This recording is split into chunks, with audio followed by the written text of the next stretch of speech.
જોવા જોઈએ, નાનો માણસ હોય કે મોટો માણસ હોય. આ લોકોને તમે કીધું પણ 2 કલાકમાં છોડી દીધા, કોઈ પણ રિપોર્ટ વગર. તો પછી કોઈ નાનો માણસ પકડાય તો એ લોકોને 10 વર્ષની કેદ થાય એવો કંઈ કાયદો છે અઠવાડિયા પહેલાનો.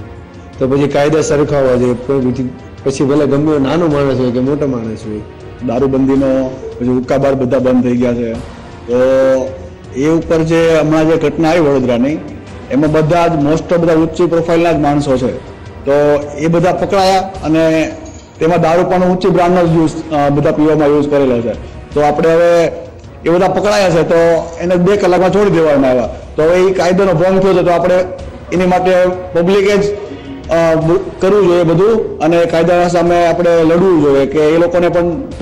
પોલીસે તો સારું કામ કર્યું છે, પણ છે ને પોલિટિશિયન્સે એ લોકોને પ્રેશર કરીને છે ને એ લોકોનું કામ રોકાઈ દીધું છે. એ લોકો તો સારું કરવા માંગે છે, એ લોકોએ બહુ સારું કામ બી કર્યું છે, અને પણ પોલિટિશિયન્સના લીધે એ લોકો રોકાય છે. મતલબ એમને ઊભું રહી જવું પડે છે કે છે ને આ ઘટનાના બારેમાં કંઈ બોલી બી નહીં શકતા, કરી બી નહીં શકતા. એટલા માટે છે ને પોલિટિશિયન્સને છે ને કંઈ કરવું નહીં જોઈએ, પોલીસને એનું કામ કરવા દેવું જોઈએ.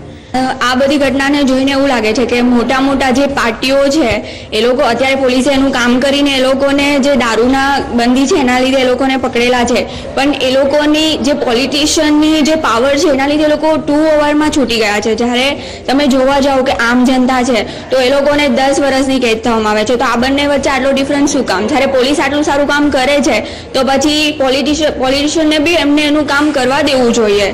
દારૂ તો કોઈ પણ માટે સારું નથી, મેલ હોય કે ફિમેલ હોય. અને ફિમેલ માટે તો જરાય સારું નથી, કારણ કે એને ઘર સંભાળવાનું હોય છે, છોકરાઓને મોટા કરવાના હોય છે.